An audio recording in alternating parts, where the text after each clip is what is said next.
AJ ನ್ಯೂಸ್ಗೆ ಸ್ವಾಗತ. ದೇವರ ಮೇಲೆ ಅನನ್ಯ ಭಕ್ತಿ ಇದ್ರೆ ಮಾತ್ರ ಕಷ್ಟ ಕಾರ್ಪಣ್ಯದಿಂದ ಮುಕ್ತಿ ದೊರೆಯುತ್ತೆ ಎಂದು ಬಾಲಚಂದ್ರ ಓಮದಿ ಅಣ್ಣನವರು ಹೇಳಿದ್ದಾರೆ. ಬಾಗಲಕೋಟೆ ಜಿಲ್ಲೆಯ ರಬಕವಿ ಬನಹಟ್ಟಿ ತಾಲೂಕಿನ ರಬಕವಿಯ ಶ್ರೀ ಮಲ್ಲಿಕಾರ್ಜುನ್ ಸಮುದಾಯ ಭವನದಲ್ಲಿ ಅದ್ದೂರಿಯಾಗಿ ಐದೇಶಿ ಕಾರ್ಯಕ್ರಮ ನಡೆಯಿತು.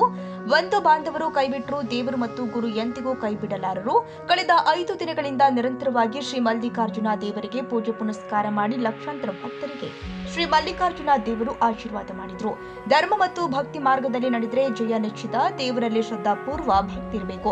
ಸ್ವಚ್ಛತೆ, ಶಿಸ್ತು, ಆರೋಗ್ಯ, ಪೂರ್ಣ ಜೀವನ ಶ್ರೇಷ್ಠವಾದದ್ದು ಎಂದಿದ್ದಾರೆ. ಆಧ್ಯಾತ್ಮಕ್ಕೆ ಅಪಾರ ಶಕ್ತಿ ಇದೆ. ಸದಾ ನಾವು ದೇವರ ನಾಮಸ್ಮರಣೆ ಮಾಡುವ ಮೂಲಕ ಜೀವನವನ್ನ ಪಾವನ ಮಾಡಿಕೊಡಬೇಕು ಎಂದಿದ್ದಾರೆ. ಇದೇ ಸಂದರ್ಭದಲ್ಲಿ ಮಹಾದೇವ ಮಠಪತಿ, ನೀಲಕಂಠ ಮುತ್ತೂರು, ಸಂಜಯ್ ತೆಗಿ, ಪ್ರಭು ಓಮದಿ, ಮಲ್ಲೇಶ್ ಕುಚನೂರ, ಈಶ್ವರ್ ನಾಗರಾಳ, ಬಸವರಾಜ್ ದಲಾಲ್, ಶಿವಾನಂದ ಹೊಸ್ಮನಿ, ಡಾಕ್ಟರ್ ಸಂಗಮೇಶ್ ಅತ್ತಬಗಿ ಸೇರಿ ಮುಂತಾದವರು ಪಾಲ್ಗೊಂಡಿದ್ದರು.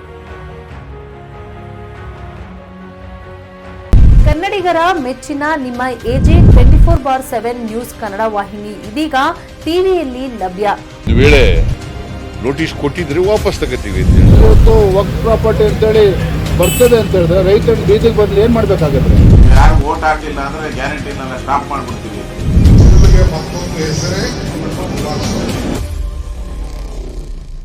ಕರ್ನಾಟಕ ಮತ್ತು ದೇಶ ವಿದೇಶ 360 ಡಿಗ್ರಿ ಸುದ್ದಿ ಹಾಗೂ ಉತ್ತರ ಕರ್ನಾಟಕ, ಬೆಳಗಾವಿ, ಬಾಗಲಕೋಟೆ, ಧಾರವಾಡ, ಹಾವೇರಿ, ಗದಗ, ಬಿಜಾಪುರ ಜಿಲ್ಲೆಯ ಕ್ಷಣ ಕ್ಷಣದ ವಿವರವನ್ನ ಪಡೆಯುವುದಕ್ಕೆ ಎಜೆ 24/7 ನ್ಯೂಸ್ ಕನ್ನಡ ವಾಹಿನಿಯನ್ನ ಲೈಕ್ ಮಾಡಿ, ವಿಡಿಯೋಗಳನ್ನ ಶೇರ್ ಮಾಡಿ, ಕಮೆಂಟ್ ಮಾಡುವ ಮೂಲಕ ನಮ್ಮ ವಾಹಿನಿಗೆ ಸಹಕಾರ ನೀಡಿ ಮತ್ತು ಚಾನೆಲ್ ಅನ್ನ ಸಬ್ಸ್ಕ್ರೈಬ್ ಮಾಡಿ.